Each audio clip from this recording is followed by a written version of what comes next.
ታፍራለህ አንተ ነህ። እናንተ ብቻ ጠይቃችሁ እንደዛ መሆን የለበትም። እኛ ምን ጠይቅና ማንም እንደዛ አላለም።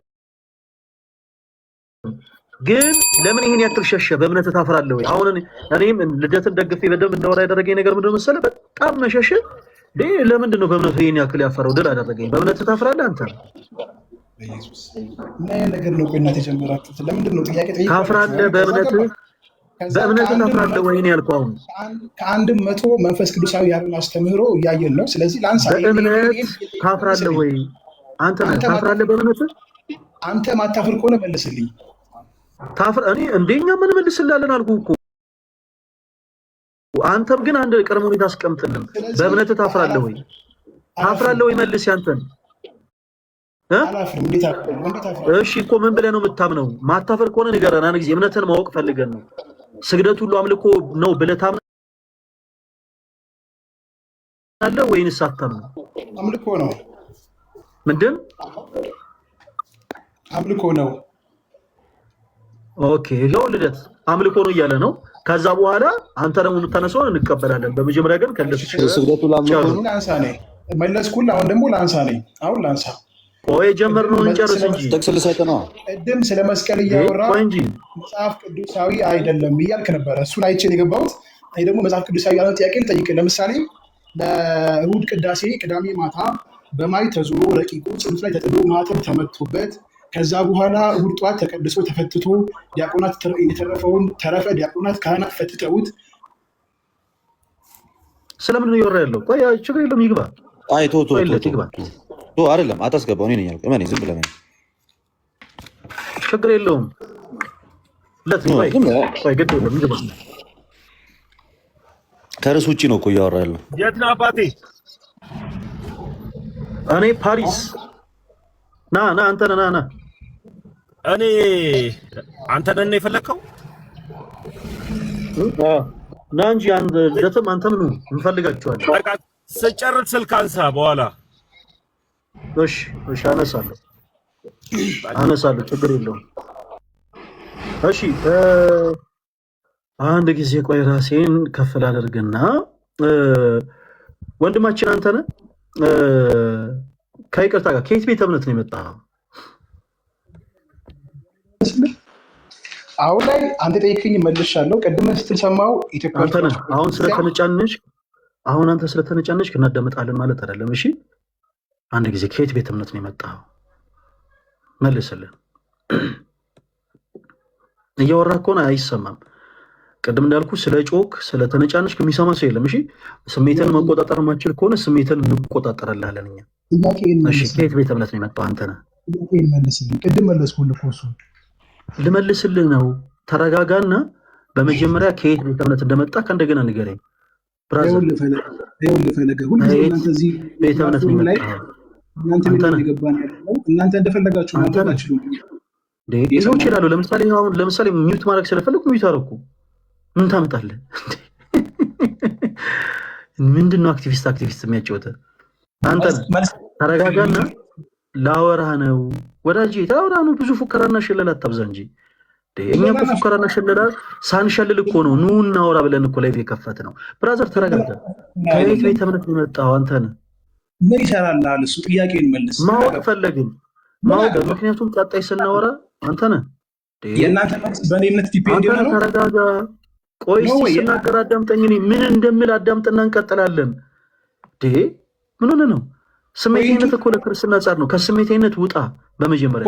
ሲቀጥል የምናወራው ስለ መጽሐፍ ቅዱስ ማለት አንተን ኢቨን አሁን እያወራሁ ራሱ እየሰማኝ አይደለም። እኔ ሚውት ከማድረግ ለምን ራስን አትቆጣጠርም? ሰው ለምን ይቆጣጠራል? ራስን ገድበው። እሺ አንድ እዚህ ጋር ሪያሊቲ አለ፣ አንድ ሀቅ አለ። በእምነት እንለያያለን። ጌታ ሆይ አንድ ደቂቃ ስጠኝና በመጀመሪያ አንድ ደቂቃ ከመስጠታችን ከመውራታችን በፊት ቅድመ ሁኔታውን በመጀመሪያ አዳምጥ ብራዘር። አንተም እየሰማኸኝ አይደለም። አንተም ተረጋጋ። መጀመሪያ ምን ተናገርክ ነው የምንሰማ? ተረጋጋ መጀመሪያ። ቤተ እምነት ለምን እንደጠየቅን ልናስረዳ ነው። ቅድም መለስኩልህ። እኛ ስሜትን እንቆጣጠራለን። ስሜታ የሚሆኑ ሰዎችን ስሜታቸውን እየተቆጣጠርን ነው የምንኖረው። ምንም 17 ጊዜ ብትከፍቶ 77 ጊዜ ነው ማይክ ሚውት የሚሆነው። ምንም አትወራም። እመነኝ፣ የኔ ድምፅ ብቻ ነው የሚሰማው። በቃ ቀጥል አንተ እንደሱ እያደረክ እስከዛ እኛ እንንገር። ሰዎች ከተለያየ አይነት ቤተ እምነት ይመጣሉ። ከተለያየ ቤተ እምነት ከመጡ በኋላ ቤተ እምነታቸውን ለምን እንጠይቃቸዋለን? ምክንያቱም ከቤተ እምነታቸው አስተምሮ ውጭ የሚናገሩ ከሆነ እንድንይዛቸው ማለት ነው፣ እንድንገድባቸው። ሰው እንደፈለገ እንዳያወራ በቻልነው አቅም ቤተ እምነቱን እንጠይቀዋለን። ተወዳጅ ወንድማችን አንተ ነህ። ስለዚህ አንተ መተህ መወያየት የምትፈልግ ከሆነ ይሄ የአባት ቤት አይደለም። እሺ፣ እዚህ ጋር ልጥ ለማለት አትሞክር። ሰው ምን ታደርጋለህ መሰለህ? በመጀመሪያ ቤተ እምነትን ትናገራለህ። ቤተ እምነትን ከተናገርክ በኋላ ይሄውኛለን ይሄ ትምህርቱ ኦርቶዶክስ ቤተክርስቲያን ከመጽሐፍ ቅዱስ ውጪ ነው የምትለውን በአጠቃላይ ታነሳና በደንብ አድርገን በመጽሐፍ ማስረጃ እናወራለን። እሺ ተወዳጅ ወንድማችን አንተነህ አሁን የመጨረሻ እድል ነው የምሰጠህ። እሺ እዚህ ጋር መሞላፈጥ፣ እዚህ ጋር መለጠጥ አይቻልም። ቤተ እምነትን ትናገራለህ፣ ማንም የሚለማመጥ የለም። አንተ ቤተ እምነትን ተናገር፣ ካልተናገርክ ለእኛ ምንም የምትጨምርን የምትቀንስልን ነገር የለም። ስለዚህ ስርዓትን ይዘህ የምትወያይ ከሆነ እድል እንሰጣለን። ካልሆነ ግን የመንደር ወሬ ያወራለሁ የምትል ከሆነ ግን እዛው ወደ መንደር። ለመጨረሻ ጊዜ እድል ሰጣለሁ። ከየት ቤተ እምነት ነው የመጣኸው? አንተነህ አንተ ማስረክ ነው ለኔ እድል ሰጠኝ። ፈለገ አትናቴዎስ ስለሆንኩ ሁላችሁ ማንነት ንገሩት፣ ጻፉት። ፈለገ አትናቴዎስ እያላችሁ ይኸውላችሁ ጋይስ ወንድማችን ይኸውልህ ትልቁ ጥፋት ምንድን ነው መሰላችሁ? የበታችነት ስሜት ተሰምታችሁ አትምጡ ፕሊስ እባካችሁን። በቃ የበታችነት ስሜት የሚሰማው ሲሆንላችሁ ልክ እንደዚህ ነው። ቤተ እምነቱን እንኳን ለመናገር ይንተባተባል። ይኸውላችሁ ሰው እንዴት ቤተ እምነቱን ለመናገር ይንተባተባል? በቃ የበታችነት ስሜት የሚሰማችሁ ቆን አትግቡ ወዳጃችን። ለምሳሌ አንተ እዚህ ላይ ገብተህ ቤተ እምነትን ተናገር ካልተናገርክ ለኔ ምን ሊጨምርልኝ? ለኔ ምን ሊቀንስልኝ? ወይ በእናት አረ ቤተ እምነት እንገራለን በእናት ምናምን ብለን አልናገርም ስትል ወይኔ ምን ቀረብን እንዴ? ተው እንጂ እዚህ ጋር ሌላ ፊልም አትስሩ ጋይስ። ይኸውላችሁ ፕሮቴስታንቶች ወንድሞቻችን ስትመጡ ቤተ እምነታችሁን የምንጠይቃችሁ ቅድም እንዳልናችሁ አንድ ሰው ለምሳሌ መጥቶ ኦርቶዶክስ ቤተክርስቲያን የትምህርቷ ከመጽሐፍ ቅዱስ ውጭ ነው ሲለን መልካም እሺ አንተስ ቤተ እምነትህ ከየት ነው እንለዋለን። ለምንድን ለምሳሌ ቅድም የገባ ወንድማችን ምሳሌ ነው።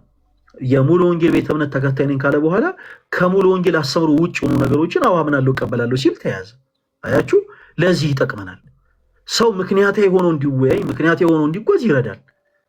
አሁን ቅድም ሲገባ እንዲሁ በቃ አፉን ለብለብ እያደረገ ሲናገር ምናምን አዋቂ የሰባ ሀሳብ ያነሳ ይመስላል አይደል? ልክ እንዲህ ሲይዟቸው ተሐድሶ መናፈቃ ልክ እንደዚህ ናቸው። በቃ አይነ ፍጥጥ ጥርስ ግጥጥ ነው። ምንም ፖይንት የላቸውም። በቃ የሆነ ስለ ጮሁ ብቻ የሆነ ደጋግመው ስለተናገሩ ብቻ አለለ የሆነ በቃ ልክ እንደ ትልቅ አዋቂ ነው ራሳቸው ነው የሚስሉት። እና ፕሊዝ ካም ዳውን። አንተ ማነህ ላልከኝ ፈለገ አትናቴዎስ እባላለሁ። እሺ እንቀጥል። ወንድማችን ተሙ በጣም አምሮብሃል። በጣም የ3 ካምፓኒ ባለቤት ከሆንክ በኋላ ከስራ ስወጣ ነው እንደዚህ ነው የሰው ልጅ ስራ እንዲህ ነው እኮ ስትሰራ እንደባለ ስትበላ እንደ ንጉስ ይባላል።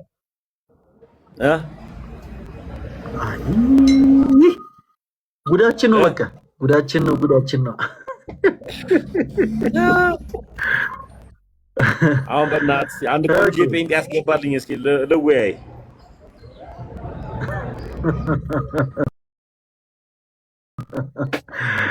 አረ አሉ ሞልተዋል። ቆይ እናስገባለን። እሺ ማኑ የሚለው ኢዮብ የሚል አካውንት ልደት አለ።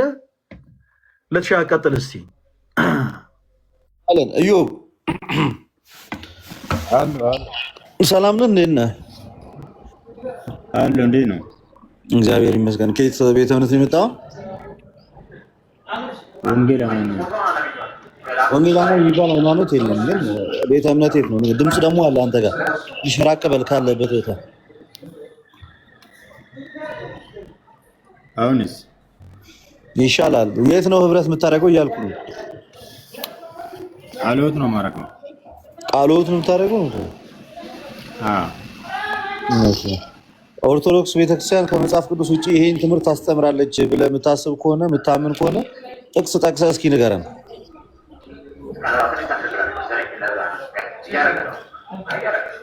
እንግዲህ በአካል በምናየው እንግዲህ አንድ ሰው ለመዳን ማስረጃ አሉባልታ አንፈልግም። እኛ ኦርቶዶክስ ክርስቲያኖች ነው። እና ማስረጃ ስለምን ነው የምሰጥልኝ? ገሪያ መጀመሪያ ለዚህ ብዬ ጥቅስ አምጣ። በዚህ ጥቅስ መሰረት የኢትዮጵያ ኦርቶዶክስ ተዋሕዶ ቤተክርስቲያን ከመጽሐፍ ቅዱስ ውጭ የሆነ ልምምድ አላት የምትል ከሆነ ጥቅስ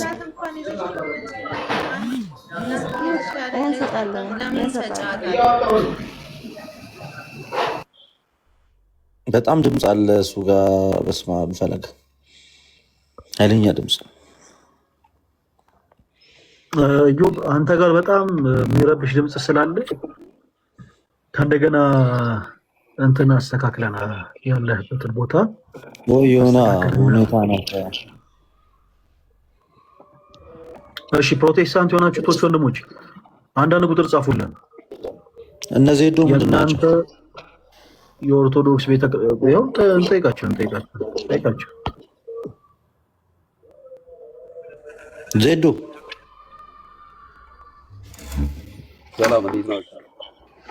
እግዚአብሔር ይመስገን። ከየት ቤት አምነን የመጣው? ከምስጋና የሚባል ቤተክርስቲያን አለ፣ ፕሮቴስታንት ማለት ነው። ይቅርታ በጣም ለእኔ አዲስ ስም ስለሆነ ነው። ይቅርታ የሰው ስም መስሎኝ ነበር። ምን ያህል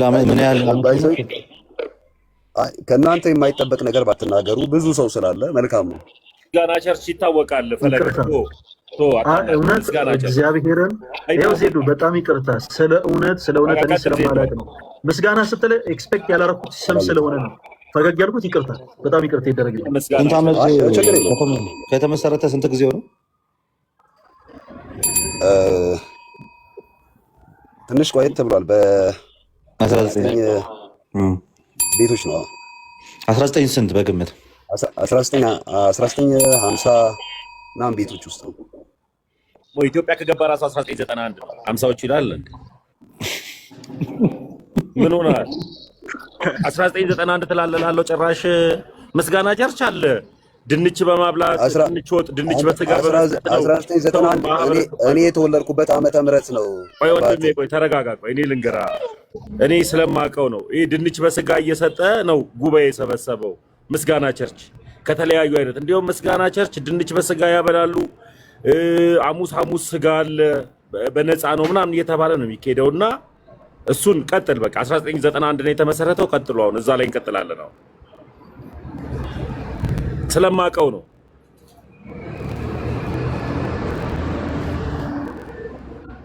ዜዶ ተግባባን። ሚዩት አድርጎ ቀረኩ። ድንቹን እየበላ ነው እንዴ? ጠፋ ሰውዬው።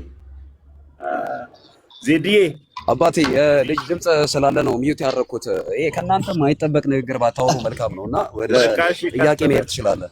ሀሳቡን የነገርኩህ አይደለም። ምስጋና ቸርች አለ አልኩህ። እንደ አንድ አስተማሪ ተናግሯ። ነገም ልደተ ቃልም አንተም ብትሆን እንደ አንድ አስተማሪ ብታወሩ መልካም ነው። ማለት አይመስልም። በቃ ስንትም ይሁን ስንት አይመስልም። ወደ ጥያቄ እንሂድ። እሺ ይቅርታ፣ በጣም ልክ ነው። ተጸጽተናል። ጥሩ ሰው አለመሆናችንን ማውቀናል። እሺ የኔ ጥያቄ ለአንተ አሁን ልጠይቅህ ነው ከይቅርታ ጋር፣ ከዛ ትጠይቃለህ። ዜዶ ስላለፈው ነገር ሁሉ እንትን እላለሁ። ስግደት አምልኮ ይሁን አይሁን በምንድን ነው የምትለየው? መስፈርት ምንድን ነው? ኦኬ አምልኮ መሆኑና አለመሆኑን አንድ ግለሰቡ ጋር ይታወቃል። የሚለይበት ምክንያት በምን ይለያል? ለምሳሌ በቦታ ለተገለጠልህ ነገርና ላልተገለጠልህ ነገር የምታደርገው ነገር በዛ ልትለየው ትችላለህ። በቦታ ለተገለጠልህ ነገር ስትሰግድ ምንድን ነው ይባላል? እሱ ያው አምልኮ ማለት ነው። ስግደት አምልኮ ይባላል እሱ። እሺ ዳዊትና እግዚአብሔር ተመሳሳይ ሰዓት ላይ አንዴ እንደተሰገደላቸው ታውቃለህ? አምልኮ ያልሆኑበት መንገዶችም ደግሞ አንድ ስግደት አንድ ሰዎች አሉ ተመሳሳይ በአንድ ጊዜ ለዳዊትም ለእግዚአብሔርም አንዴ እንደሰገዱ ታውቃለህ? ላሳይ ጥቅሱ ምን አይነት ስግደት እንደሆነ ትነግረኛለህ። እሱን መጽሐፈ ዜና መዋዕል ቀዳማዊ ምዕራፍ 20 9 ከቁጥር 20 እንደዚህ ይላል። ልብ ብላ አዳምጠኝ። እሺ ዳዊትም ጉባኤውን ሁሉ አለ። ልብ ብላ አዳምጠኝ። ዳዊትም ጉባኤውን ሁሉ አምላካችሁን እግዚአብሔርን ባርኩ አላቸው። ጉባኤውም ሁሉ የአባታቸውን አምላክ እግዚአብሔርን ባረኩ፣ ራሳቸውንም አዘንብለው ለእግዚአብሔርና ለንጉሱ ሰገዱ ይላል። ለማና ለማሰገዱ? እግዚአብሔርና ለንጉሱ። የትኛው ነው አምልኮ? የትኛው ነው የጸጋ ስግደት? ኦኬ አሁን እዚህ ጋር ልብ ስር በጣም ወሳኝ የሆነ ሚና አለ ማለት ነው። እዚህ ጋር አሁን ለሰው የምታደርገውና ስግደት ነው የተሰገደለት እሱ የአምልኮ ስግደት ነው፣ የአክብሮት ስግደት። የአምልኮ ሳይሆን የአክብሮት። ስለዚህ የኢትዮጵያ ኦርቶዶክስ ተዋሕዶ ቤተክርስቲያን የአክብሮት ስግደት ስትሰግድ ልክ ናት ማለት ነው። ልክ ናት። አዎ፣ በዚህ ጉዳይ ላይ እኔ ልክ አይደለም አላልኩም። የአክብሮት ስግደት አለ፣ የአምልኮ ስግደት አለ። በጣም አሪፍ። ዋው፣ ደስ የሚል አንደርስታንዲንግ በእውነት። እሺ፣ ለእኔ ጥያቄ ተመልሶልኛል። ስለዚህ ስግደት ሁሉ አምልኮ አይደለም ማለት ነው። የአክብሮትም አለ፣ የአክብሮትም አለ፣ የአምልኮም አለ ማለት ነው። እሺ፣ እግዚአብሔር ያክብርልኝ። በጣም ቆንጆ ማብራሪያ ነው የሰጠው። አንተ ጥያቄ ካለ ደግሞ እኔን መጠየቅ ትችላለህ። ኦኬ፣ እሺ። የኔ ጥያቄ አሁን ቅድም እንዳልኩ ለተገለጠልህ ነገር ያው ለባሪያው ዳዊትም እዚህ ጋር ባመጣኸው ላይ ሲሰግዱ በሰዓቱ የተገለጠ ሰው ነው እና የአክብሮት ስግደት ሰጠውታል። አሁን ለመላእክት እና ለሰማዕታቶች የአክብሮት ስግደት የተሰጠበት ቦታ እንደዚህ በመጽሐፍ ቅዱስ ክፍል አለ? ላልተገለጠልህ ነገር የአክብሮት ስግደትም ይሁን የአክብሮት ስግደትን ስለማምንበት እንደዚህ ሰማዕታት ለሆኑ ሰዎችና ለመላእክት ላልተገለጠ ነገር የሰገዱ ሐዋርያቶች ወይም ደግሞ ነቢያቶች አሉ። ያልገባኝ ነገር እዚህ ጋር ነው። እሺ፣ ጥሩ ጥያቄ ነው የጠየቀው ዜዶ። ግን አንድ ነገር እዚህ ጋር የምነግርህ ምን መሰለህ፣ ስግደት ለመስገድ መገለጥ እና አለመገለጥ የትም ቦታ ላይ ጠይቆ አያውቅም። መጽሐፍ ቅዱስ ላይ የትኛውም ቦታ ለምሳሌ አንተ ለእግዚአብሔር ስትሰግድ ተገልጦልህ ነው? የትም ሰዓት ላይ እግዚአብሔር አይገለጥልህ ስትሰግድ። መጽሐፍ ቅዱስ ልመጣልህ ነው በእውነትና በመንፈስ ስለሚል ስለዚህ ለእግዚአብሔር ወይም ደግሞ እንዳጠቃላይ ስግደት የሚባለውን ነገር ለመስገድ መስፈርት ሆኖ በቦታ መገለጥ እና አለመገለጥ የትኛውም ሰዓት ላይ መስፈርት ሆኖ አያውቅም፣ ተጠይቆም አያውቅም። ግን እንደ አጋጣሚ ሆኖ መጽሐፍ ቅዱስ ላይ የምናያቸው አብዛኞቹ ታሪኮች ለዳዊት የተሰገደለት እዛው ከነሱ ጋር በአካል ስለነበረ ነው። ስለዚህ እንደዛ ለዳዊት በአካል ስለተገኘ ተሰገደለት ማለት ለሌሎቹ በአካል ካልተገኙ አይሰገድላቸውም ማለት አይደለም። እኛ በቤተ ክርስቲያን ውስጥ ለአንተ ለጠየቀው ጥያቄ በሐዲስ ኪዳን አድርጌ ልመልስልህ። ከእኛ ጋር እንዳሉ በምን አይነት ሁኔታ ውስጥ ከእኛ ጋር እንዳሉ እና ከእኛ ጋር እንዳሉ አምነን እንዴት እንደምንሰግድላቸው ላሳይ። የአክብሮቱን ስግደት ማለት ነው። ተከታተለኝ። አንደኛ ቆሮንቶስ ላይ እየሄድኩልህ ነው። አንደኛ ቆሮንቶስ ምዕራፍ 13 ክርስቶስ ኢየሱስ ቤተክርስቲያንን መስርቷል አይደለ? በአዲስ ኪዳን ዜዶ እና እኛ ደግሞ የአመን ክርስቲያኖች ደግሞ ወደዚያች ቤተክርስቲያን ውስጥ እንጨመራለን አይደለ? እንጨመራለን እና ሁላችንም ደግሞ ብልቶች ሆነን አካል ከተባለችው ቤተክርስቲያን ጋር እንገናኛለን አይደለ? ኮኔክት እናደርጋለን። በጣም ዜዶ ጥሩ። ከዛ ሐዋርያ ጳውሎስ ምን አለ መሰለህ? አንደኛ ቆሮንቶስ ምዕራፍ 13 ቁጥር 12 ላይ ነው። ይቅርታ፣ ሁለተኛ ቆሮንቶስ ማለት ነው። አም ሶሪ። እሺ፣ ሁለተኛ ቆሮንቶስ ነው። ተካታታ ሶሪ አንድ ቀይ ምዕራፍ 12 ከቁጥር 13 ምዕራፍ 12 ነው። አንደኛ ቆሮንቶስ ምዕራፍ 12 ከቁጥር 13 አይሁድም ብንሆን የግሪክ ሰዎች ብንሆን ባሮችም ብንሆን ጨዋዎችም ብንሆን እኛ ሁላችን በአንድ መንፈስ አንድ አካል እንደሆንን ተጠምቀናልና። ስለዚህ የተጠመቅነው በአንድ መንፈስ ስንት አካል ልንሆን ነው? አንድ አካል። ስለዚህ አንድ አካል ሁላችን አንዱን መንፈስ ጠጥተናል። ስለዚህ ስንት መንፈስ ጠጥተናል? አንድ መንፈስ።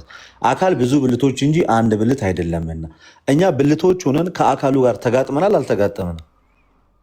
ተጋጥመናል። ስለዚህ ከተጋጠምንና ሁላችን በአንድ መንፈስ አንድ ጥምቀት ተጠምቀን አንድ ከሆንን እና ወደ አንዲቷ ቤተክርስቲያን ውስጥ ከተጨመርን እና በክርስቶስ ኢየሱስ ከተሳሰርን ለመስገድ ጳውሎስ ለእኔ በአካል መገለጥ ሳይሆን የሚጠበቅበት እኔ ለጳውሎስ የጸጋ ስግደት ወይ የአክብሮት ስግደት ለመስገድ ክርስቲያኖኜ ጳውሎስ በተጨመረባት በሐዋርያዊት ቤተክርስቲያን መግባት ነው የሚጠበቅብኝ። ስለዚህ እኔ ቤተክርስቲያን ውስጥ ስሆን እኔ ለምሳሌ ዛሬ ከጳውሎስ ጋር ህብረት እያደረኩ ነው። እኔና ጳውሎስ አሁን ተሳስረናል በመንፈስ በማን በክርስቶስ ኢየሱስ በአንዲቷ ጥምቀት።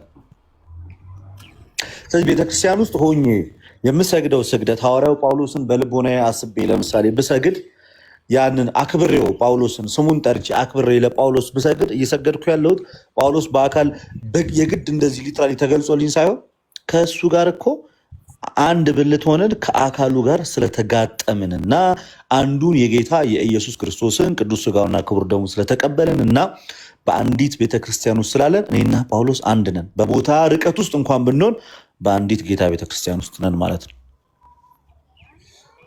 ኦኬ አሁን በአስተምሮ ደረጃ ይህንን ልቀበለ እችላለሁ። ግን ቀድሞ የነበሩ ሰማዕታቶችም ይሁን ማለት ያው በመጽሐፍ ቅዱስ ውስጥ ካሉት ሐዋርያቶችም ይሁን ነቢያት ቀድሞ የተሰዉ ያለፉ አሉና እንደዚህ ያደረጉ አሉ። እንግዲህ መጽሐፍ ቅዱስ የተጻፈልን እንደምታውቀው በአካል በነበሩ ሰዎች አይደለ ዜዶ? ቦታው ላይ የነበሩ ሰዎች አይደለ ይጻፉልን? አዎ በአካል የነበሩ በቦታው የነበሩ ሰዎች። ስለዚህ በአካል የነበሩ እነዛው ቅዱሳን በምድር እየተመላለሱ እስከሆነ ድረስ እንደዚህ አይነት ክስተት ይከሰታል ብለን መጠበቅ አንችልም። ለምን መሰለ? እነሱ በሕይወተ ሥጋ በነበሩበት ሰዓት ላይ ስለሆነ ሲሰገድላቸውም እዛው ፊት ለፊት አለ። እኛ ግን መጽሐፉ እጃችን ላይ ሲደርስ እነሱ ከጻፉት ከብዙ ሺህ ዓመት በኋላ አይደለ? ስለዚህ እነሱ ልናገኛቸው የምንችለው እዛ መጽሐፍ ውስጥ በተደረሰው ድርሰት አይደለ? ቅድስናቸውን የሚያምን ነው እዛ መጽሐፍ ላይ ስላሉ አይደለ? ስለዚህ እኛ የግድ እንደነሱ ለመስገድ በአካል ከነሱ ጋር መገኘት ሳይሆን የሚጠበቅብን በመንፈስ በክርስቶስ ኢየሱስ አንድ መሆን ነው የሚጠበቅብን። ዜዶዬ እሺ፣ ይሄ ለእኔ በአስተምሮ ደረጃ ልውሰደው። ወደ ሌላ ጥያቄ ምናልባት የምትችል ካለ አይ በቃ እዚህ ጋር ዝም ብለህ እንትን በለው። እኔ በአስተምሮ ደረጃ ይሄንን አውስደዋለሁ። እሺ ዜዶ አሪፍ። ምን መሰለህ ዜዶ አሁን በመሰረቱ ይሄ የስግደት ጉዳይ ያን ያህል ቤዚካሊ እሹ ሆኖ አይደለም። ለመረዳዳትና እንደው አንደርስታንዲንግ ላይ ለመድረስ አብዛኛው ጊዜ ከኛ ቤተ እምነት ውጭ የሆኑ ሰዎች ትልቅ ቦትልኔክ የሚሆንባቸው ወደ ቤተክርስቲያን ለማየት ሆነ ለመመልከት ይሄ ስግደት የሚለው ነገር ነው እና እውነቱን ስንነግራችሁ በፍርሃትና በመንቀጥቀጥ ሆነን የምንሰግደው ለአንዱ አምላክ ለክርስቶስ ኢየሱስ ነው። ዓለማትን የፈጠርክ ጌታ ፈጥረህ የምታበላ ሰዎችንም ከሞት ወደ ሕይወት ያመጣ በኋለኛው ዘመንም ወደኛ የምትመጣ ወደ አንተም የምትወስደን አንተ ነህ የፍጥረታት ባለቤት እያለን የምንሰግደው ለእግዚአብሔር እንደሆነ በጣም ግልጽ መሆን መቻል አለበት። ግን እንደው መሰረታዊ በሆኑ ጉዳዮች ላይ ኢትዮጵያ ኦርቶዶክስ ቤተክርስቲያን ጥያቄ ያለ ወይ? ለምሳሌ በመዳን ጉዳይ በኢየሱስ ክርስቶስ ጉዳይ ላይ ኦኬ አዎ በነገረ ድህነት ላይ ማለት ይሄ አሁን ቀደም ወንድማችንም ገብቶ አምልኮ ሁሉ ስግደት ነው የሚል አይነት ነገር አመለካከት ሲናገር እኔ ደግሞ በውስጥ እያስቀመጥኩልህ ነበር አይደል? እንደዛ ብዬ አላምንም። ያለውን ነገር በዚህ ከጨረስን ነገረ ድህነት ላይ እኔ ያለኝ ጥያቄ ምንድነው? አብዛኛው ጊዜ ከአምስቱ ሶላ ፊዴዎች ውስጥ እምነት ብቻ የሚል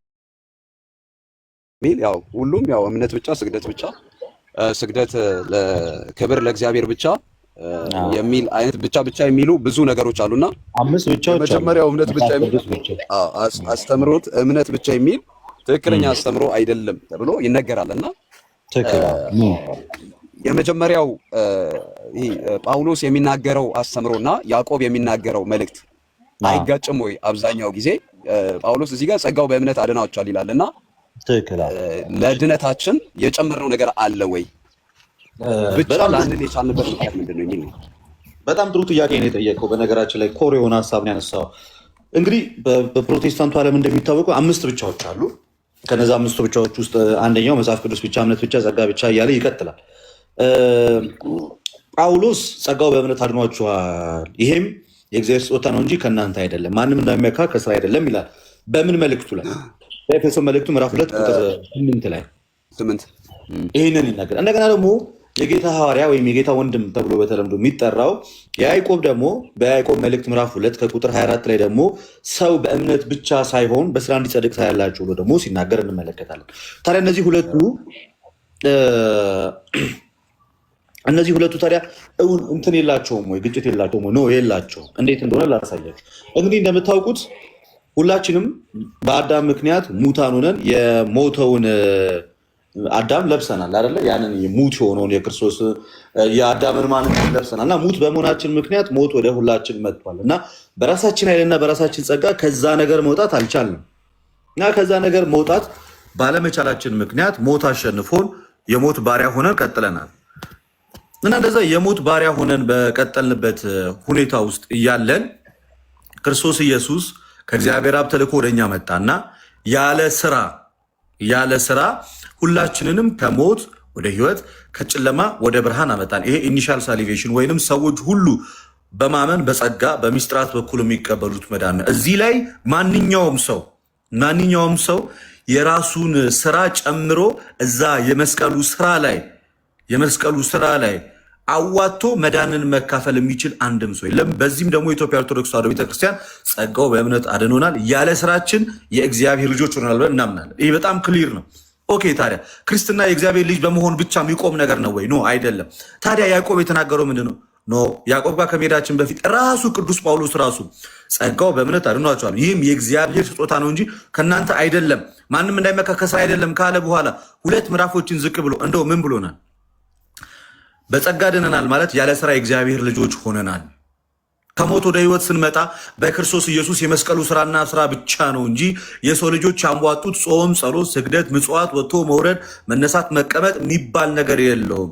ይሄ ለሁሉ በጸጋ የተሰጠ ነው። ሰዎች እዛ ላይ የእነሱ ተሳትፎ አምኖ በጸጋ ያንን ድነት መቀበል ነው የሚለው መሰረታዊ እምነታችን ነው። ቀጠል አለና ግን የእግዚአብሔር ልጅ ከሆንንስ በኋላ ጳውሎስ ቀጠል ብሎ ደግሞ ምን ብሎ ተናገረ? እኛ አለ ቁጥር 10 ላይ ልብ ብላ አዳምጠኝ ዜዶ ከያዕቆብ ጋር ላስታርቅልህ ነው። የእግዚአብሔር ልጅ ከሆንን በኋላ ከዳንን በኋላ ደግሞ ምን ይጠበቃል ከኛ የሚለውን ደግሞ ዝቅ ብሎ ምን አለ? እኛ ፍጥረቱ ነንና አለ እግዚአብሔር አስቀድሞ ያዘጋጀውን መልካሙን ስራ ለማድረግ በክርስቶስ ኢየሱስ ተፈጠርን አለ። ምኑን ለማድረግ? መልካሙን ስራ ለማድረግ በክርስቶስ ኢየሱስ ተፈጠርን። እኛ ምኑ ነንና? እኛ ፍጥረቱ ነንና። በክርስቶስ ኢየሱስ በጸጋ የተፈጠርነው እግዚአብሔር አስቀድሞ ያዘጋጀው መልካሙን ስራ ለመስራት ነው። ለመዳን አስቀድመን የእግዚአብሔር ልጅ ለመሆን የምንሰራው ስራ የለም። ስለዚህ ያዕቆብ እየተናገረ ያለው ከመስቀሉ ስራ ቀድሞ ድነትን ለማግኘት ስለሚሰራ ስራ ሳይሆን በክርስቶስ ኢየሱስ የመስቀሉ ስራ ወደ ቤተክርስቲያን ህብረት ከተጨመሩና ከዳኑ በኋላ የጌታ ከሆኑ በኋላ ክርስቲያኖች ስለሚሰሩት መልካም ስራ እያወራ ነው እና ያ በእምነት ብቻ አይደለም። አምነ ወደ ክርስቶስ ኢየሱስ ህብረት ከተጨመርክ በኋላ አምነ ተጠምቀ ወደ ክርስቶስ ህብረት ከተጨመርክ በኋላ ደግሞ ክርስትና ወደ ጎን የሚኖር ህይወት ሳይሆን ወደ ላይ የሚኖር ነው። እግዚአብሔርን በመምሰል ህይወት የሚታደግ ስለሆነ በእምነት ብቻ ሳይሆን ሰው በስራው እንዲጸድቅ ታያላችሁ ብሎ አብርሃም መጀመሪያ እግዚአብሔርን በእምነት አገኘው። የአብርሃም የእምነቱ ፍጻሜ ግን ምን ሆኖ ተሰራ? ምን ሆኖ ተገለጠ? በስራው ተገለጠ። አብርሃም ልጁ ይስሐቅን በመሰዊያው ባቀረበ ጊዜ በስራው የጸደቀ አይደለም ምን ካለ በኋላ እምነቱ በስራ ምንን አገኘ ማለት ነው? ፍጻሜነትን አገኘ እዛ ጋር። ስለዚህ በኢትዮጵያ ኦርቶዶክስ ተዋሕዶ ቤተክርስቲያን ድነናል ስንል ከሞት ወደ ህይወት፣ ከጨለማ ወደሚደነቅ ብርሃን፣ ከአዳማዊነት ክርስቶስ ኢየሱስን ወደ መልበስ እንዲያው በጸጋ መተናል። እየዳንን ነው ስንል ደግሞ ልክ ሐዋርያው ጳውሎስ በቲቶ መልእክቱ ምዕራፍ 3 ቁጥር 8 ላይ ምን ብሎ ይናገራል? ቃሉ የታመነ ነው አለ። በጣም እግዚአብሔርንም የሚያምኑት አለ በበጎ ስራ እንዲጸኑ አስረግጠ ነገራቸዋል። ምን እግዚአብሔርንም የሚያምኑት አለ። ስለዚህ አማኞች ኦልሬዲ የእግዚአብሔር ልጆች ሆነዋል በጸጋ። ስለዚህ ያለ ስራ የእግዚአብሔር ልጆች ሆነዋል። በዚያም አማኝ ወይም ክርስቲያን ተብለው ከዛ በኋላ እግዚአብሔርን የሚያምኑት በበጎ ስራ እንዲጸኑ አስረግጠ ነገራቸው ብሎ ሲናገር ልክ ያዕቆብ እየተናገረ ያለው አማኞች የእግዚአብሔር ልጅ ከሆኑ በኋላ አስረግጠ ነገራቸው እንዳለ ጳውሎስ፣ ያዕቆብም በስራ እምነታቸው ምን ሊል ይገባዋል? በስራ ሊገለጥ ይገባዋል። ጳውሎስ ለምንድን ነው በስራ መጽናት ወይም ደግሞ በበጎ ስራ መጽናት አለባቸው አስረግጠ ነገራቸው ላይ ያለው? ለምንድን ነው? ቁጥር 14 ላይ አንዳንዶች ደግሞ አለ ፍሬ ቢሶች ሆኖ እንዳይቀሩ፣ አንዳንዶች ደግሞ ምን ፍሬ ቢሶች ሆኖ እንዳይቀሩ ፍሬ ሊያፈሩ የግድ ስለሚያስፈልግ አለ በበጎ ስራ መጽናት አለባቸው። ቁጥር 14 ላይ እዛው ክፍል ላይ ጳውሎስ ለይቶ ነው የሚናገረው። የሰው ልጆች በህግ ስራ መዳን አይችሉም። በቃ ሁላችንም ከህግ በላይ ከጸጋ በታች ነን ያለን። በህግ መተላለፍ ምክንያት በመጣብን ሞት በጸጋ ድነናል፣ በክርስቶስ ኢየሱስ በመስቀሉ ስራ። ያለ ህግ ማለት ነው። ያለ ህግ የሰው ልጆችን ሊያጸድቃቸው ወደ ክርስቶስ ሊያመጣቸው አልቻለም። ሁለቱ ተጣልተው የነበሩትን እንኳን በመስቀሉ ደም ሰላም አድርጎ ያቀረባቸው ክርስቶስ ኢየሱስ ለመዳን ሲመጡ ህግ ያለው እስራኤላዊ እና ህግ የሌለው አሕዛብ ዛሬ በክርስቶስ ኢየሱስ ፊት ጽድቅን የሚያገኘው በእምነት ነው። እስራኤላዊው ህግ አለኝ ብሎ ወደ እግዚአብሔር መንግስት ሊገባ አይችልም። አሕዛቡ ደግሞ ህግ የለኝ ብሎ ደግሞ ከመዳን ሊቀር አይችልም። ሁለቱን ሊያስማማ የሚችል ኤፌሶን 2:14 ላይ እንደተናገረ እነዚህን በመካከል ያሉትን ያስታረቃቸው በእምነት በኩል ነው ወደ ራሱ ያቀረባቸው። ስለዚህ በእምነት ወደ ራሱ ያቀረባቸው እና ይህንን የተናገረ ኦኬ፣ እየዳንን ነው ስንል ድነታችንን እየፈጸምን በፍርሃትና በመንቀጥቀጥ ሆናችሁ መዳናችሁን ፈጽሞ አለ ቅዱስ ጳውሎስ በፊልጵስዩስ መልእክቱ ምዕራፍ 2 ቁጥር 12 ላይ ቀጠል አለና ደግሞ ምን አለ? ይህ ሐዋርያ ቅዱስ ጳውሎስ በሮሜ መልእክቱ በጸጋ እንደ ዳንን አስረግጦ የነገረን ሐዋርያ ማለት ነው። አስረግጦ ያለ ስራችን ድንቡሎ ሽራፊ 5 ሳንቲ ሳናወጣ መዳናችንን አስረግጦ የነገረን ሐዋርያ ጳውሎስ ደግሞ ምን አለ መሰላችሁ? እዚሁ ተመልሶ በዚህ በሮሜ መልእክቱ ምዕራፍ 2 ቁጥር 6 ላይ እርሱ ለእያንዳንዱ እንደ ስራ ያስረክበዋል አለ ሐዋርያ ጳውሎስ። ኦኬ፣ በበጎ ስራ የሚጸኑት አለ የዘላለም ሕይወት ይሰጣቸዋል አለ። በበጎ ስራ የሚጸኑት እነዛ የዘላለም ሕይወት ይሰጣቸዋል። ክርስቲያን በጸጋ ድኖ ወደ ጌታ ከመጣ በኋላ በበጎ ስራ መጽናት አለበት። ለምን? ሁላችንም በክርስቶስ ኢየሱስ የፍርድ ወንበር ፊት እንገለጣለና። ክፉ እንዳደረገ መልካም ሁሉም በክርስቶስ ኢየሱስ የፍርድ ወንበር ፊት ይገለጣል። እዛን ሰዓት ላይ ሁሉም በክርስቶስ ኢየሱስ የፍርድ ወንበር ፊት ይዳኛል። ስለዚህ ድነናል ስንል በጸጋ እየዳንን ነው ስንል ድነታችን እየፈጸምን እንድናለን ስንል ደግሞ ጌታ ኢየሱስ ክርስቶስ ወደዚህ ይመጣል፣ እኛንም ወደ እርሱ ይወስደናል ብለን እናምናለን። ይሄ ነው የኦርቶዶክስ እምነት ባጭሩ። ታንኪዩ።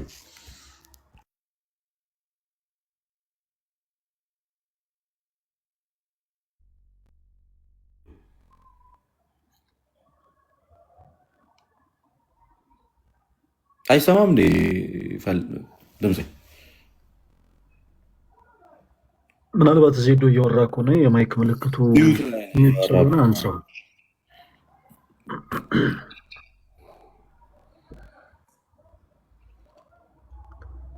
ወንድማችን እያወራ ከሆነ ኔትወርኩ ይሆናል። ጥሩ ልጅ ነው ግን ተግባብቶ ነው ያወራው።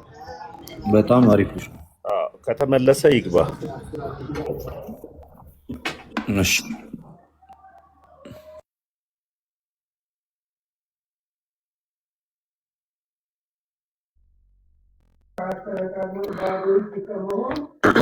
እሺ ከእንደገና የሚገባ ከሆነ እናስገባዋለን። ኢዮብ አለ? ኢዮብ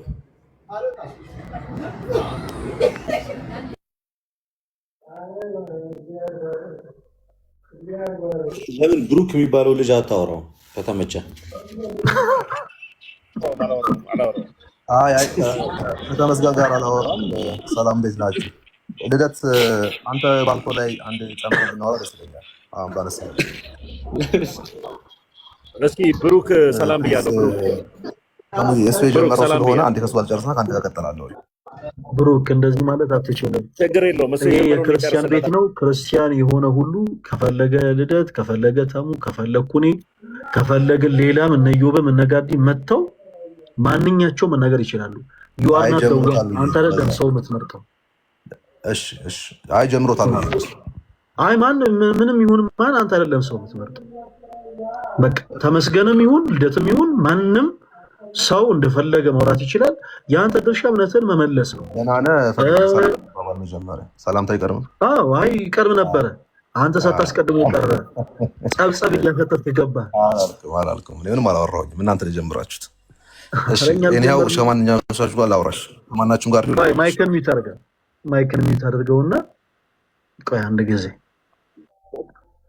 እሺ ታሙ ይመቻል አሁን ለማውራት?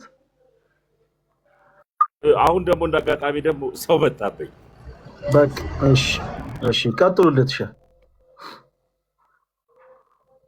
እንቀጥል። ብሩኬ እሺ፣ ሰላም እንዴት ነህ? እግዚአብሔር ይመስገን አለን። ጆን ዳንኤል ተፈታ። ጋይሳ ይቅርታ ጀስት እንትን አይቼ ነው ማለት ተፈቷል። ጆን ዳንኤል ተፈቷል። ዋው ዋው ዋን ጌታ ረዳው። ጆን ዳንኤል ተፈታ። በጣም እንኳን እግዚአብሔር ረዳው። ጌታ ያን መስማ እንኳን እግዚአብሔር ረዳው። አዎ እሱን የፈታ አምላክ ደግሞ ያው ለሙሴ ሰለሞንም ደግሞ ልክ እንደዚሁ ይድረስለት፣ ከእስር ይፈታ። እስር መጥፎ ነው። በሆስፒታል ያሉትን በእስር ላይ ያሉትን ወገኖቻችን ሁሉ እግዚአብሔር አምላክ ያስባቸው። አሜን አሜን። እሺ ብሩክ ይቀጥል። እሺ ስለዚህ ቅድም እያልክ ነበር መሰለ ድነት ፕላስ ስራ ያስፈልጋል እያልክ ነበርና ስፔሲፊክ አድርገህ የበጎ ስራ እያልክ ነበር አይደለ? እነሱም በጎ ስራዎችን በእኛ የጀመረ መጀመሪያ ማን ነው? ኦኬ በጣም ጥሩ። ስፔሲፊካሊ ግን መጀመሪያ ብሩኬ ላስተካክለ። እኔ ድነት ምን ድነት ፕላስ ስራ ነው ያልከኝ? ድነት ፕላስ ያ መልካም ስራ እኔ ማስጠበቅ ማለት ነው። ምን ብዬ መሰለ እየተናገርኩባቸው የዳኑ ክርስቲያኖች መልካም ስራ መስራት ማለት የተወለዱ እግዚአብሔርን ያመኑት ልጅነትን ያገኙ ክርስቲያኖች መልካም ስራ መስራት አለባቸው። መልካም ስራ ካልሰሩ ድነታቸውን ያጣሉ። መልካም ስራ መስራታቸው ደግሞ ወደ እግዚአብሔር መንግስት እንዲገቡ ያደርጋቸዋል። ግን መልካም ስራቸውንም የሚሰሩት መጀመሪያ ከተቀበሉት ጸጋው አንጻር ነው። በእግዚአብሔር ኃይል ነው ያንን ስራ የሚሰሩት። ስለዚህ ከነሱ አይደለም እያልከን ነው? ከነሱ አቅም አይደለም ይሰራል። ሰውማ ይሰራል፣ ሰው ይሰራል። ሰው ግን ሲሰራ የሚሰራው የእግዚአብሔር ጸጋ እያገዘው ነው የምልህ እኮ። ያገዘው ነው ስትል አሁን ሰው በራሱ ግን ድነቱን ሊያስጠብቅ አይችልም እያልከን ነው ማለት ነው? ነው ሰው በራሱ ድነቱን አያስጠብቅም እያልኩ አይደለም። ሰው በራሱ ድነቱን ያስጠብቃል፣ ሰው በራሱ ድነቱን ያጣል። ነፃ ፈቃድ አለው ሰው እኮ። ድነቱን ሲያስጠብቅ እዚህ ጋር ድነቱን ያስጠብቃል ስትለኝ እገዛ አያስፈልገውም። ሰው በራሱ ካልከኝ በራሱ አቢሊቲ ይችላል። ሲጀመር እኮ ሊነጣጠል እኮ አይችልም እኮ ብሩኬ። ኦልሬዲ እኮ ይሄ ሰው የእግዚአብሔርን ልጅነት የተቀበለ አይደል እንዴ? ብቻውን እኮ አይደለም እኮ ከዚህ በኋላ እኮ በመንፈስ ቅዱስ የታተመ ነው። ወደ ጌታ ቤተክርስቲያን የተጨመረ አይደለም። ክርስቶስ ኢየሱስ በውስጡ ያለለት እሱም በክርስቶስ ኢየሱስ ይሆን አይደል? ብቻውን አይደለም እኮ ገና ከጅምሩ የሰውዬ አምኖ እኮ ወደ ጌታ ሲመጣ እኮ ከአሕዛብነት ወይንም ደግሞ ክርስቶስ ኢየሱስን ካለማወቅ እኮ ወደ ጌታ ሲመጣ ይህ ሰው አምኖ ሲጠመቅ የጌታን ስጋና ደም ሲቀበል እኮ ህይወትን አግኝቷል። ህይወት ክርስቶስ እኮ በውስጡ አለ። ይህ ሰው ብቻውን አይደለም፣ መንፈስ ቅዱስን ተቀብሏል፣ በመንፈስ ቅዱስ ታትሟል። ስለዚህ የሚሰራቸው መልካም ስራዎች እሱ ሲሰራ ከጎኑ ሆኖ አብሮ የተቀበለው የእግዚአብሔር ጸጋ ደግሞ ያግዘዋል። ወዶ ፈቅዶ ግን አልሰራም ብሎ ደግሞ ከእግዚአብሔር ጸጋ መውጣት ይችላል ወይ? አዎ ይችላል። አለን። እሺ አሁን እንደዚህ እናድርገው። አሁን ክሊር እንዲሆን ለመሰለ አሁን እግዚአብሔር መንፈስ ቅዱስ በእኛ ውስጥ አድሮ እሱ ያሰራናል ካልከኝ which is right ልክ ነህ፣ የምስማማበት ነገር ነው። አሁን ግን በእኛ አቅም በምናደርገው ነገር ድነታችንን እናስጠብቃለን ወይ? አንደኛው ጥያቄ የመጀመሪያው ምንድነው መሰለ? በእኛ መልካምን ስራ የጀመረው እግዚአብሔር ነው አይደል? በእኛ መልካምን ስራ የጀመረ እግዚአብሔር ይጨርሳል። በእኛ መልካምን ስራ የጀመረ እግዚአብሔር አስገድዶን አይደለም። እኛ መልካም ስራ ለመስራት ፍሪ ዊል ማሳየት አለብን። እግዚአብሔር አይደለም ይጾምልን፣ እግዚአብሔር አይደለም ይሰግድልን፣ እግዚአብሔር አይደለም ከሰማይ ወርዶ ለነዳያን ከኪስ ገንዘብ አውጥቶ የሚሰጠው፣ እግዚአብሔር አይደለም መልካም እንድትሆን የሚያደርግ ወይ ውስጥ እየገባ እግዚአብሔር አንተ ሮቦት ሆነ እሱ በማሽን ጠቅጠቅ እያደረገ እንደዛ አይደለም። ነፃ ፍቃድን ተጠቅሞ ዊሊንግን ተጠቅሞ ነፃ ፍቃድን ተጠቅሞ ዊሊንግን ተጠቅሞ ያ የእግዚአብሔር መንፈስ ወደ ቀናው መንገድ ይመራሃል። ቤተክርስቲያን መሄድ ስትፈልግ የሚመራ እሱ ነው። መልካም የተባሉ ነገሮች ላይ ፍላጎት ስታሳይ አንተ ያ የተቀበልከው የእግዚአብሔር ጸጋ ያግዛል። ልክ ወደ ኃጢአት ስትሄድ ውስጥ ያለው የእግዚአብሔር ጸጋ ለምን አይከለክልህም? ነፃ ፍቃድ አለ እኮ። ለምን ዴማስናል ነው አእምሮ ይከለክላል፣ ግን ትሄዳለህ። አስሮ ያስቀራል፣ አስሮ ያስቀራል፣ ግን ትሄዳለህ። ለምንድን ነው የምትሄደው? ህሊና ይነግርሃል። ይሄ ነገር ሮንግ ነው ስትል እኮ መጥፎ ስለመሆኑ የሚነግርህ እኮ ማለት ነው። መጥፎ ስለመሆኑ የሚነግርህ የእግዚአብሔር መንፈስ ነው። ይሄ ልክ አይደለም፣ ይሄ ስህተት ነው፣ ወደዚህ መሄድ የለብህም፣ ግን አንተ ትሄዳለህ። አስሮ አያስቀርህም። አስሮ አያስቀርህም። ፊልጵስዩስ 1:6 ላይ እናንብበው። ፊልጵስዩስ 1:6 ላይ እናንብበው። ከዛ ደግሞ ፊልጵስዩስ 2:12 ደግሞ እናነባለን። እዛው ከፊልጵስዩስ ደግሞ ፊልጵስዩስ 1:6 ላይ በእናንተ መልካምን ስራ የጀመረ እስከ ኢየሱስ ክርስቶስ ቀን ድረስ እንዲፈጽመው ይህን ተረድቻለሁና ይላል። ማነው የሚፈጽመው? መልካሙን ስራ የጀመረው እሱ እግዚአብሔር ነው አይደል? የሚጨርሰው ኢየሱስ ክርስቶስ ቀን ድረስ የሚፈጽመው እርሱ ነው። ምን አልከኝ? እንዲህ ይላል በእናንተ መልካምን ስራ የጀመረው እስከ ኢየሱስ ክርስቶስ ቀን ድረስ እንዲፈጽሙ ይህን ተረድቻለሁ። ከላይ አንብበን ከላይ ከፍ ብለን አንብበው እስኪ ምንድን ነው የሚለው? ላንብብልህ። ሁልጊዜ በጸሎቴ ሁሉ ስለእናንተ ሁሉ በደስታ እየጸለይኩ ከፊተኛው ቀን እስከ ዛሬ ድረስ ወንጌልን በመስበክ አብራችሁ ስለሰራችሁ ባሰብኳችሁ ጊዜ ሁሉ አምላኬን አመሰግናለሁ። በእናንተ መልካም ስራ የጀመረው ይላል። በእናንተ መልካም ስራ የጀመረው እስከ ኢየሱስ ክርስቶስ ቀን ድረስ እንዲፈጽመው ይህን ተረድቻለሁና በእስራቴም በወንጌልም መመከቻና ምንድነው መጽኛ በማድረግ ከሁላችሁ ጋር ስድስትን ብቻ ስለማይገናኝ ይገናኛል። እንዳለ ከታች ድረስ ቀጣይ ክፍል ላይ ሁሉ ሄዳለ። በእናንተ መልካም ስራ የጀመረው እስከ ኢየሱስ ክርስቶስ ቀን ድረስ እንዲፈጽም ይህን ተረድቻለሁና በእናንተ መልካምን ስራ የጀመረ እግዚአብሔር በእኛ ላይ ይፈጽመዋል። በእኛ ላይ መልካምን ስራ የጀመረ እግዚአብሔር በእኛ ላይ የሚፈጸመው እኛ ምን ስንሆን ነው? አማኝ ሆነን ከእግዚአብሔር ጋር ስንቀጥል፣ እግዚአብሔርን አምነነው ስንቀጥል። አመን ነው አሁን ለምሳሌ ነፃ ፈቃድ አለው። አንተን ያልተረዳው ምን መሰለህ? ሰው ነፃ ፈቃድ አለው። ድኖ ራሱ ከእግዚአብሔር ዋካዌ አድርጎ መውጣት ይችላል፣ መሄድ ይችላል፣ አልሰራም ማለት ይችላል። በእኔ ላይ የጀመርከውን ድነት አልፈልግም በቃ ብሎ ትቶ መሄድ ይችላል። ስለዚህ እግዚአብሔር እጅና እግርን ይዞ አይደለም የሚያሰራህ፣ እጅና እግርን ይዞ አይደለም የሚያሰራ። ይሄ ጥቅስ እየተነገረ ያለው እግዚአብሔር ዓላማ ገብቶኛል። በጣም ትንሽዬ ነገር ፍሪዊላችንንማ ዋንስ እኮ ኢየሱስ ክርስቶስን እንደ ግል አዳኝ አድርጌ ስቀበለው ሳምነው አዳኜ ነው ስል የዛን ሰዓት ፍሪዊሌን ለዊሉ አስገዝቻለሁ። ኦኬ ስለዚህ ያን ዊሌን ስሰው ስለዚህ ፍሪ ዊል ሉዝ አድርገሃል ማለት ነው አንተ። እና አለ የለህም ታዲያ ነፃ ፈቃድ? ከይቅርታ ጋር ግን በዚህ ጉዳይ ላይ አሁን የአንተን እምነትና የአንተን ትምህርት መጽሐፍ ቅዱስን መሰረት አድርገህ ነግረኸዋል። ዋይናት ለምን የእሱን እምነትና ትምህርቱን ደግሞ ጠይቀህ መረዳት አለብህ። በተመሳሳይ ካልሆነ የራሱን ግል ሀሳብ ሲናገር ብቻ ነው የሚሰማው። ስለዚህ ጥቅስ ነው የማወጣው አይደለም። ኖ ብሩክ እንደዛ አይደለም። ቆይ አንድ ጊዜ ይኸውልህ፣ አሁን አንተ እምነትህና ትምህርት ምን እንደሆነ ሳናቅ ነው ጀስት የእኛን እምነትና ትምህርት ያስረዳል። ስለዚህ ለተሻ በተመሳሳይ ስለ እሱ እምነት መጽሐፍ ቅዱስን መሰረት አድርጎ መልስ እንዲሰጥ ጠይቀህ ክሮስ ቼክ አድርገውና የእሱን ትምህርት አገኘው። እንደዛ ይሻለው እንደተሻለ ችግር የለውም። አስረዳችኋለሁ። እሱንም ደስ ይለኛል ባስረዳችሁም ምንም ችግር የለውም። መጽሐፍ ቅዱስ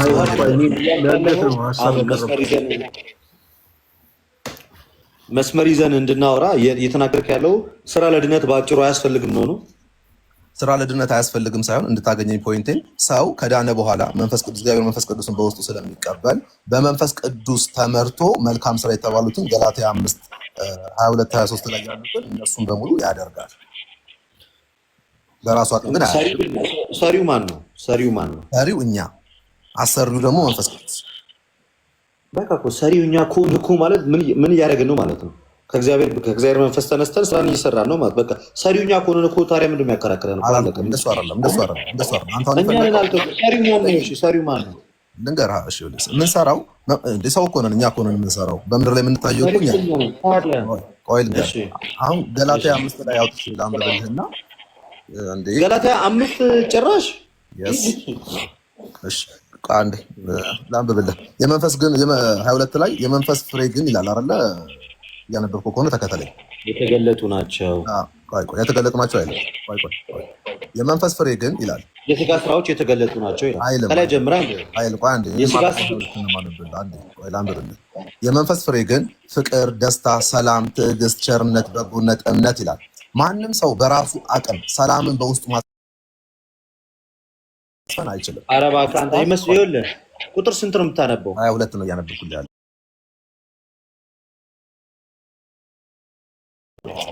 ሀያ ነው አላልከኝም?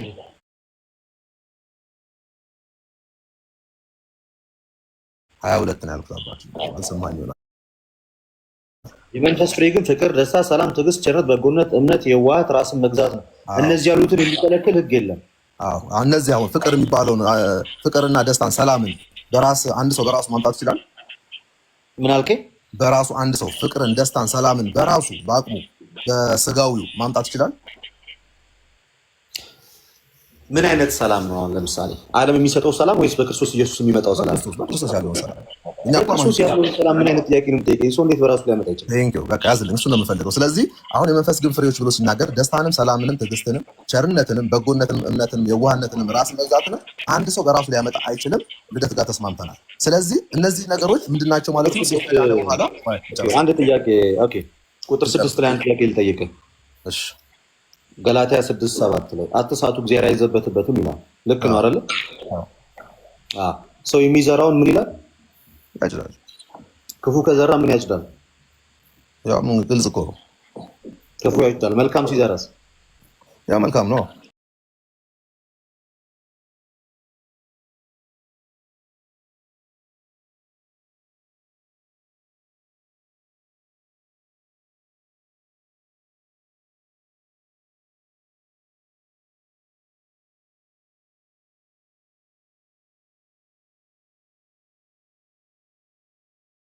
ባንዝል በጊዜው እናጭዳለን ይላል። ማለት ባንደክም እያለ ነው አይደለ?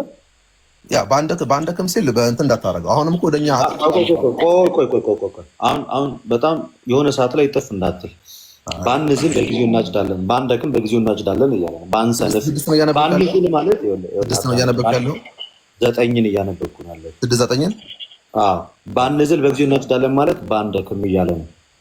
ቸልተኛ ባንሆን ባንዝል በጊዜው እናጭዳለን አለና መልካም ስራ ለመስራት አንታክት ይላል። ምን ለመስራት ፈቃድን እንድታስገዛ ነው መልካም ስራ ለመስራት ይላል። መልካም ስራ ለመስራት ምን አንበል ይላል? አንታክት። ስለዚህ ሰዎች ሳይታክቱ መልካም ስራን ሲዘሩ በመንፈስ ይዘራሉ። በመንፈስ ሲዘሩ ደግሞ የዘላለም ሕይወት ያጭዳሉ። ያጭዳሉ። እኔ እኮ እዚህ ጋር ለም ጥያቄ ልደት ለምን ትቀይርብኛለህ? የኔን ሀሳብ እኔ እንደዚህ አላልኩም። ተግባባን። ቆይ አልተግባባንም እንዴ? አንተ ጋር በዚህ ጉዳይ አሁን ጥያቄ ልመልስ ነው። አሁን የመንፈስ ፍሬ ግን ብሎ ደስታን፣ ሰላም፣ ትዕግስት የሚሉትን ከእግዚአብሔር አልመለስም። አንተ አልመለስም። ቆይ አሁን ምን አልከኝ? አሁን እግዚአብሔር ነው አንድ ያዳምጠኝ እና ሰላም፣ ደስታ ምናምን የሚል ትዕግስት የሚሉት እነሱ ከእግዚአብሔር ነው የምናገኛቸው እንጂ ከኛ ልናገኛቸው አንችልም ብለኸኛል። ስለዚህ ፊልጵስዩስ 1:6 ደስታ አንዴ ልጨርስል። ፍጹም ደስታ፣ ፍጹም ሰላም፣ ፍጹም እውነተኛ መረጋጋት ሰው ከክርስቶስ ጋር በሚያደርገው ህይወቱ የሚያገኘው ነው እንጂ ከክርስቶስ ተለይቶ ለብቻው በሚያደርገው ዓለም የምትሰጠውን ደስታ ሊያገኝ ይችላል እንጂ ፍጹም ሰላም፣ እርጋታ ያለው ህይወት የሚገኘው ከክርስቶስ ኢየሱስ ጋር ሲኖሩ ነው እኮ። ቴንኪው በጣም ጥሩ። አሁን እኮ ተስማምተናል እኮ እንደዚህ። አሁን ገላትያ 5:22 ላይ ያሉት በሙሉ ከእግዚአብሔር ነው ስትጠየቅ እግዚአብሔር ነው የጀመረው። ይህ መልካምነት፣ ሰላም ነው የሚሰጠን፣ ራስ መግዛት የሚሰጠን እግዚአብሔር ነው እያልከን ነው። ተስማምተናል። አንዴ ልጨርስ ልደት ሀሳብ ይታገኝ። አሁን ወደ ፊልጵስዩስ 1:6 ላይ ስንሄድ በእናንተ መልካሙ ስራ የጀመረ አለ። ቅድም እንደነገርከኝ እኔማ ከእግዚአብሔር ነው ያልከኝ ሰላምን፣ ደስታ የሚባለውን የጀመረ አለ እስከ ኢየሱስ ክርስቶስ ቀን ድረስ እንዲፈጽመው ይህን ተረድቻለሁና። ጀማሪውም እግዚአብሔር ነው፣ ፈጻሚውም እግዚአብሔር ነው። አንድ ጊዜ በመሀል የሰው ልጆች ግን ለእግዚአብሔር ወይም ደግሞ እግዚአብሔር ለሰጣቸው ለዛ መዳን አሜን ብለው ተቀብለው ከእግዚአብሔር ጋር አብረው መስራት አለባቸው። አብረው ነው የሚሰሩት። እግዚአብሔር ብቻውን ነው የሚሰራው። ስለዚህ እንደዛ ከሆነ ስለዚህ እግዚአብሔር እኛ ቁጭ ብለን አይደሊ እግዚአብሔር ሂድ ይለናል፣ ትሄዳለህ፣ ና ይላል፣ ትመጣለህ፣ ቁጭ በል ይላል፣ ቁጭ ትላለህ፣ ብላ ይላል፣ ትበላለህ፣ ተኛ ይላል፣ ጸልይ ይላል፣ ትጸልያለህ። እንደዛ አይደለም የምታረገው። ማንም ሰው እንደዛ አድርጎ አያውቅም። ከተቀበልከው ከእግዚአብሔር መንፈስ የተነሳ በጎነትን፣ መልካምነትን ምን ትላለህ? ታደርጋለህ። እነዛ መልካምነትና በጎነቶች የሚመጡት አንተ የምታደርጋቸው፣ የምትተገብራቸው፣ የምትሰራቸው እግዚአብሔር አምላክ ከአንተ ጋር ስለሆነ እና የእግዚአብሔር ቅዱስ መንፈስ በውስጥ ስላለ። እሺ ላንብብልህ። አሁን ለምን መሰለህ? አሁን ጥያቄ ምንድን ነው? እኔ እናንተ የተለያየ ነው። ምኑ ጋር ነው ጥያቄ? አሁን ድነት አይሁንም ትላለህ ወይንስ አትልም? አሁን አልፋ እንዳይሆን ስራ ለድህነት ነው ብለህ ታምናለህ ወይንስ አታምንም? አይደለም። ለዛ እኮ ነው የምነግርህ። አየህ። ስለዚህ ልዩነታችን እንደዛ ከሆነ ቅድም ምን ብለህ ነበር መሰለህ? ባንዝል በጊዜው ምን እንላለን አለ። ባንዝል በጊዜው ምን እንላለን? እንደክማለን ያለውን ነው እንዳንደክም በጊዜው እናጭዳለን አለ አይደለ ጳውሎስ? አዎ ምንድን ነው የሚታጨደው? የእኔ ጌታ ባንዝል ብሎ የተናገረው ለማን ነው? ለራሱ ለክርስቲያኖች ራሱን ጨምሮ ራሱንም ጨምሮ ለሁሉም ክርስቲያኖች በጌታ ለሆኑ ክርስቲያኖች የተናገረው ራሱን ጨምሮ ባንዝል ብሎ ራሱን ጨምሮ እናጭዳለን ሲል ራሱን ጨምሮ ነው የተናገረው። ራሱንም ጨምሮ እኮ ባንዝል ልመልስላ ዕብራውያን 6 ላይ እንዳለው ኦኬ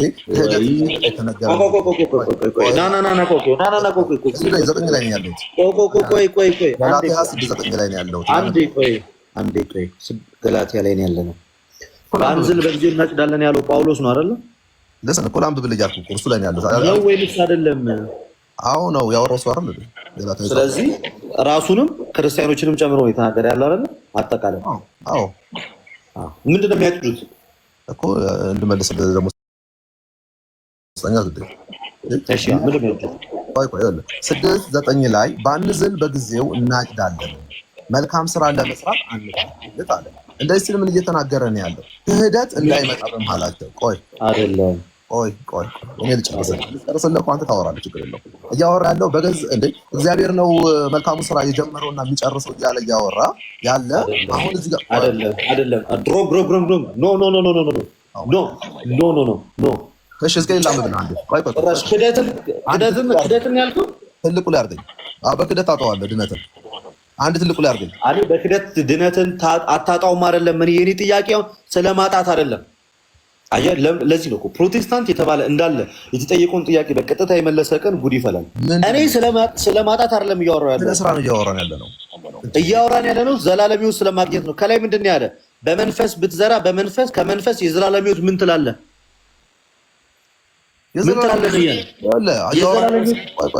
የዘላለም ሕይወት ምን ትላለህ ነው እያለ ያለው። ከላይ በመንፈስ ብትዘሩ ከመንፈስ አንዴ አዳምጠኝ ፕሊዝ። ከመንፈስ ምን ታጭዳላችሁ ነው ያለው።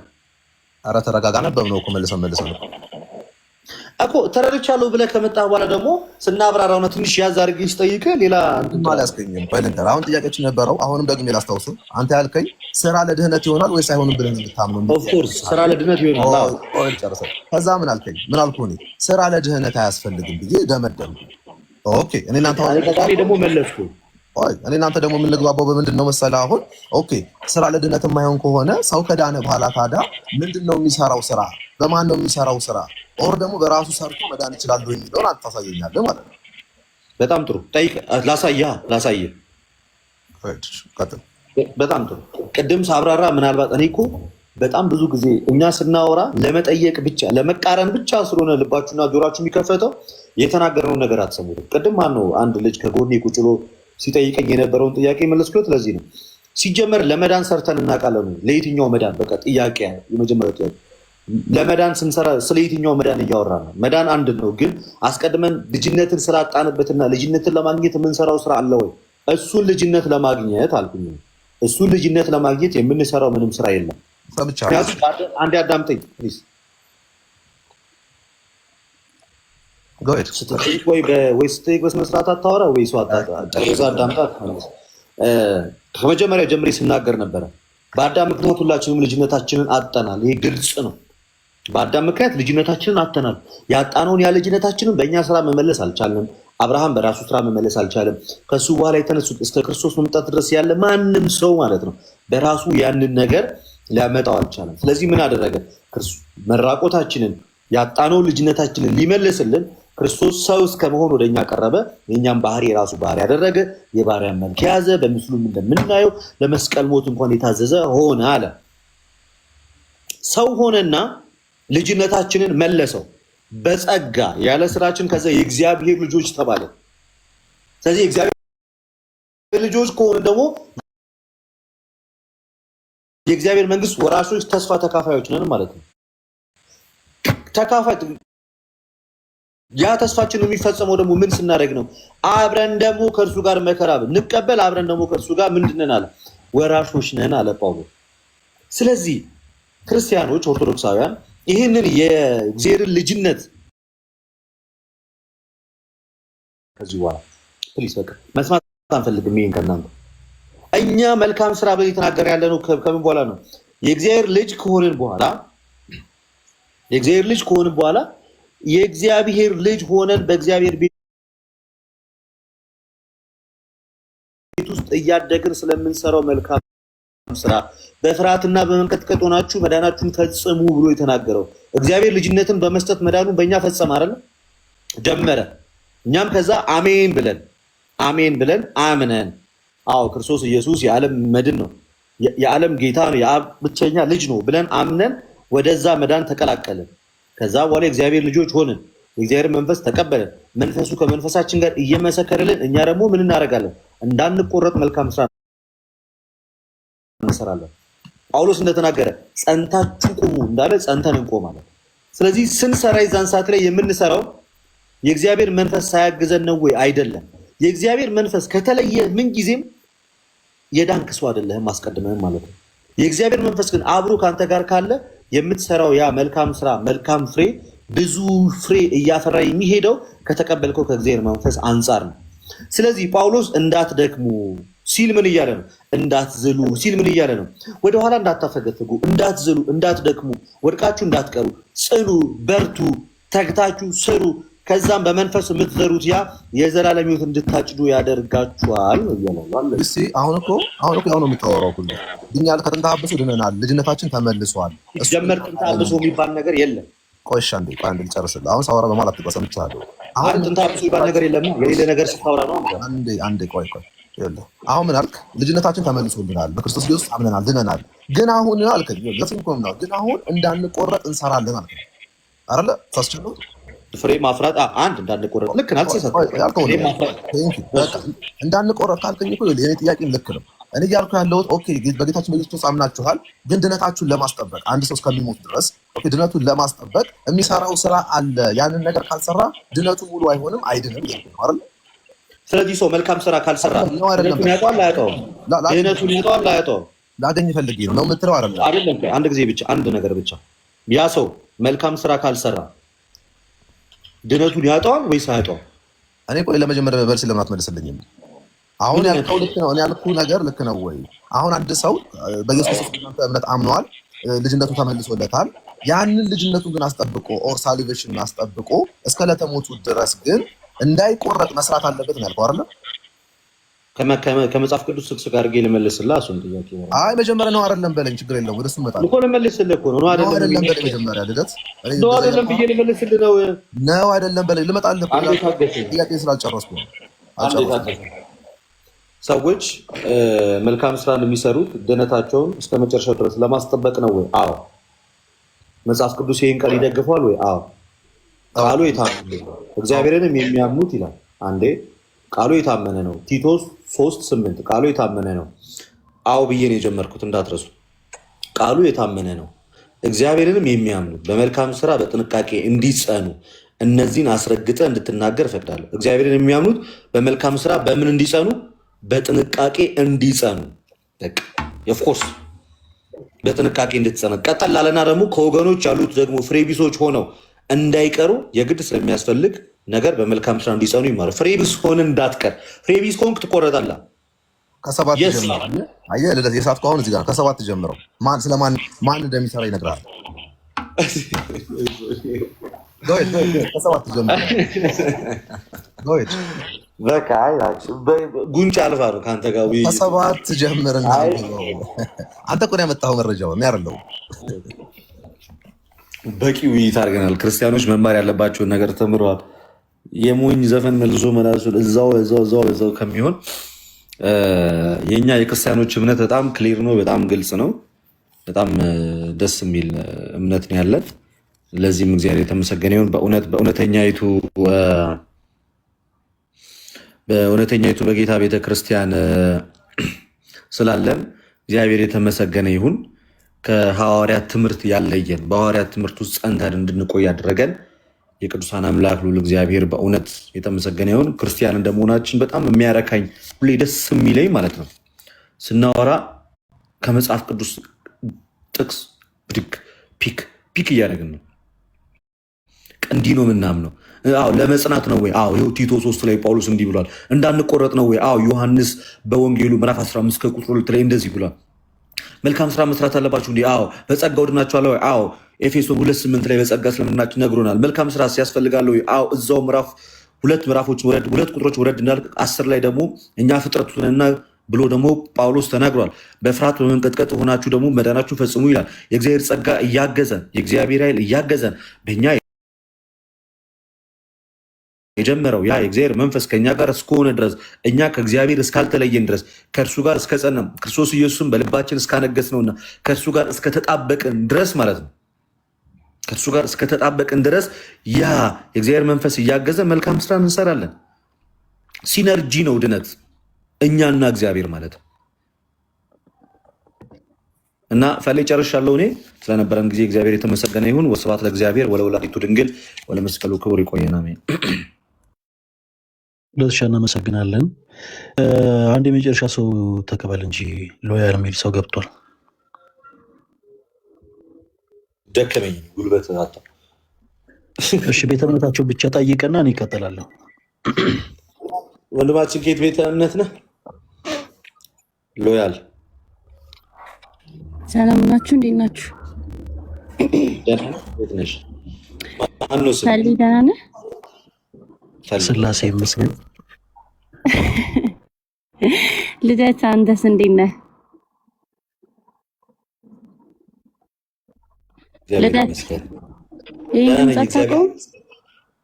አታውቀውም? ይህን ድምፅ እንጃ ትንሽ ከሰማሁት ላስታውስ እችል ይሆናል። ማለት እርግጠኛ ነህ?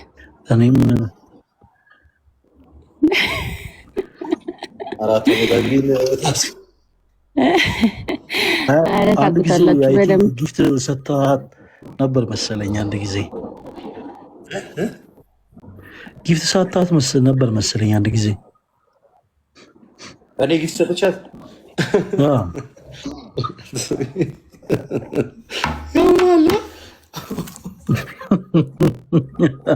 እውነቱን ነው።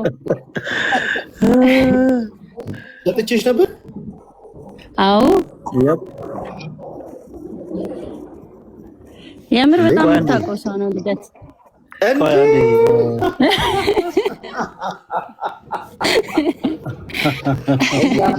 አመጣልህ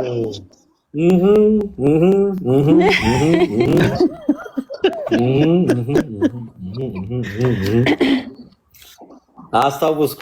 ፊት ሰጥቼ ነበረ። ያውም ደህና ነህ? አንድ ደህና ነኝ። እንዴት ነሽ? ሁሉ ሰላም አለን። ፈልይ ፎቶ በጣም ነው የሚያምረው።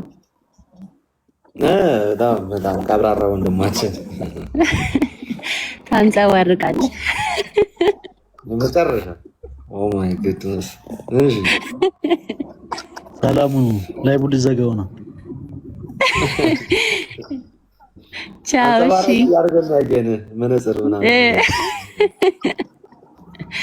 አሁን ራሱን የስልኬን ብራይትነስ በጣም ቀንሼ ነው ያየሁት እንጂ በጣም በቃ ኤግዛክትሊ ለምንገዛ ለራሱ እንደዛ ጠፋኩ ልደት። አራው በቃ ትንሽ በቃ ከንሳ አባቴ ጋር ጊዜ ወስጄ እያወራሁ ነው ራሴ ላይ እየሰራሁ ነው። አይ ጥሩ ነው ያርግልህ። አሚን። እኛም እኮ ይሄ አንጸባራቂ እንዲያገኘን ብለን ያው ትኩረት ሰጥተን አረ ግድ ነው እንዴ እየሰራን ነው። ተደብቀን እየሰራን አይ ግድ ነው። እግዚአብሔር ጽና አድ በስመ አብ በወልድ መድኃኔዓለም እንዴ ወድቀቱ ይፈጣል ብዬ አላውቅም። ከዛ ወደዚህ በስመ አብ አረ እንዳይዘጋብ ዋርኒንግ እንዳይሰጥ ፈልግ። አይ የልጅ ፎቶ አታሳይ ፈለግ።